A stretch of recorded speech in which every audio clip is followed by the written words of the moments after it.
Hey, Coach, how important is it for Courtney Williams to step up every game? Like tonight, she led with 15. Yeah, well, I mean, I think she started 2 for 10, so, um, I mean, we need her. I mean, we absolutely need her offensively to make shots. And she certainly, had 15 points, but, on a high volume of shots. And I want her to take a high volume of shots. She can get them, she can create shots. She made a lot of good decisions, even in the passing game. But she just got to shoot a better percentage. She was getting a lot of clean looks. But for us to be competitive night in and night out, we're playing through her. We're playing to her and we're playing through her. And so, yeah, I mean, she's incredibly important to us. Danny Thompson. Coach Danny Thompson, 3-point conversion. It seemed like the start of the game that the start is what you expected. You guys start out a 10-2 start. What happened? Can you explain what happened after the 10-2 start? What changed with Chicago that kind of fixed the game around completely? I mean, there's no one single answer. I mean, the first thing they did was they subbed and they put Cheyenne Parker in, and she beat us around on the low block. So that was the first thing they did. I don't know what their reasoning for starting Hebert, but we put her in ball screens and scored on the first couple possessions, and we're kind of flying around and really in tune to the defensive game plan, and caused a couple turnovers, and so we did, and then they settled down like good teams do, like teams with, Courtney and Allie started making shots, and so I just think Chicago settled down. They went through a stretch where they didn't turn the basketball over, and they were playing through Cheyenne. I mean, she got a lot of early touches once she came in, and was scoring around the rim. And then we weren't making shots. I mean, we missed a lot of free throws and open shots in the first half. If we would have just made our free throws, we would have been within, 2 possessions at halftime. But, we didn't tonight. And, I thought the difference was, our goal was to be better coming out in the third quarter, and we just weren't. We gave up baskets on the first 2 possessions, and that set the tone for the game. And so I think that, if you're down 9 at the half, and our goal was at the first media timeout to cut it to 5 or 6, and we weren't going to just all of a sudden go on a 15-0 run against Chicago. They're too good. But I think you can, if you defend and you rebound and you run good offense. But we certainly are missing the pressure that Kennedy Carter puts on the defense. Chicago was able to just really pressure us at the point, and then allow them to pressure then at every position. So, just initiating offense was difficult for us. I mean, if they'd have tried to pressure Kennedy Carter like they did Courtney and Blake at the point, she would have shot layups all night, But, we're in the situation where we've got to do it collectively, and we got to share the basketball, and we got to set good screens, and we've got to be ready to deliver the ball when people are open. And so I thought when we got in ball screen actions, however we got there were a lot of things open. We just didn't make shots. I mean, 2 for 14 from the 3 and 11 for 18 from the line. I mean, we're starting to turn the ball over less, but we're still turning it over needlessly. So, anyway, that's a long answer. Sorry. Danny Thompson, we'll go back to you for the last question. Well, Coach, don't mind about the long answer. It was a good quality answer. Don't worry. Good luck to write about. Next question. You reinserted Mo back into the lineup tonight. What did she give you? What you were expecting her to give you after having a rough last couple of games? Yeah, I mean, I still think and we're gonna have to live with some missed layups by Mo. I mean, she plays so hard and so fast that sometimes she doesn't slow down and gather at the end. But I thought her energy was really good. I just thought this was a game because of their lineup. That there wasn't an easy as well as Copper has been playing for them. I thought it was a tough matchup for Strickland, and so I kind of started the way I did to really match up with them to some degree. I thought this was a team that would be a little tougher for Strickland to be at the 4 as well. So didn't play her at all at the 4 tonight.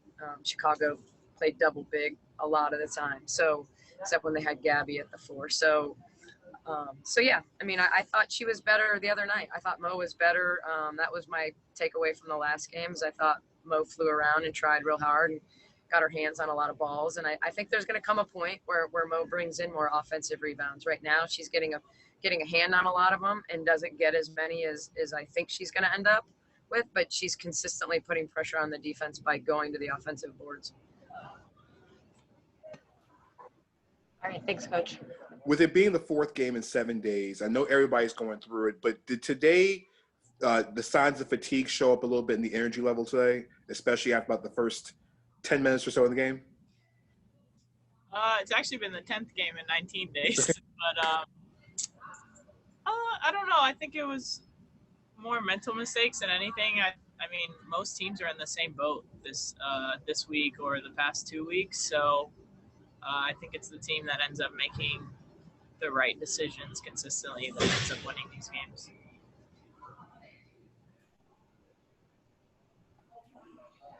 How important is it for the team collectively to get more rebounds on both sides of the ball for the future?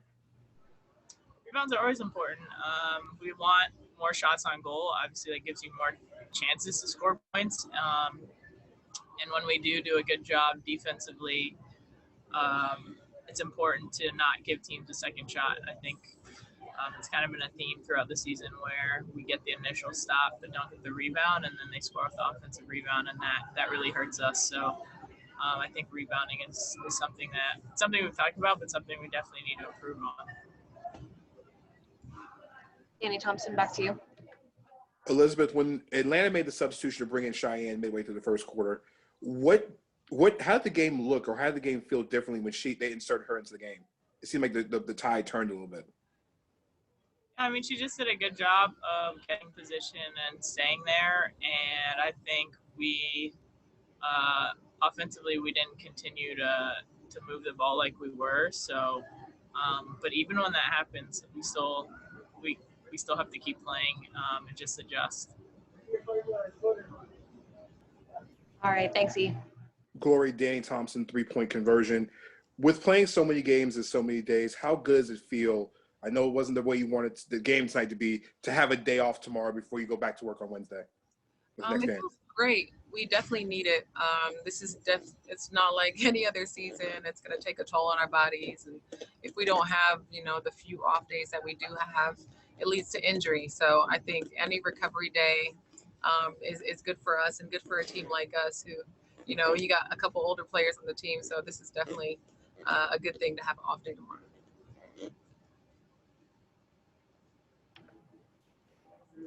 If you have a question, please raise your hand and I'll call on you. For now, we'll go back to Danny. Go ahead, Danny.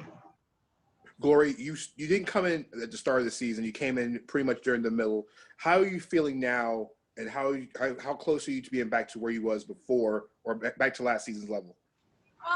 I feel pretty good as far as being out of shape. I think I'm breathing fine. There's a couple times where you'll see me pull myself in the game, but it's most of the time when the possessions are going like this. Getting used to going like this because I haven't done that in a while. But just being comfortable playing, in the higher minutes and also learning my team. I think it's learning my team because I missed the training camp aspect of this season. Once I get to know my team a little bit more and get comfortable with my team, know what my teammates like to do, and how I can fit in with our team, I think things will flow way better. Until then, I'll play defense and rebound. So. Bailey Johnson, go ahead. Hi, Glory. Bailey Johnson from The Next. Sort of speaking of learning your team, how do you go about that and learn them and feel more comfortable? For me, since we don't have that much time in practice, I like to watch the games. I think everyone knows that after each game, no matter how many minutes I play, I'll go back and watch the entire game. And that's how I learn my teammates. That's how I, see things that we miss. Even though I was in the game or I was on the sideline, I'll go back and watch the game because there's always stuff that we miss. And then ultimately, overall, what can we do to get better for the next game? And whether it's this matchup with Chicago or with another team, there's always something that you can learn, that you can get better each game. And, whether it's a loss or a win, there's always a learning aspect of the game. So I try to do that and then figure out what my teammates like For Shakina Strickland, she likes to come off a lot of flares. We didn't get her a lot of flares this game. I don't even know if we got her one. And that's her strength. So, Courtney likes to come off the side, pick and roll, and, one dribble pop. And, she got a lot of those today. But if you watch the games over and over, you'll see, strengths of certain players, and you try to get them to their strengths during the game. And that's what I look for.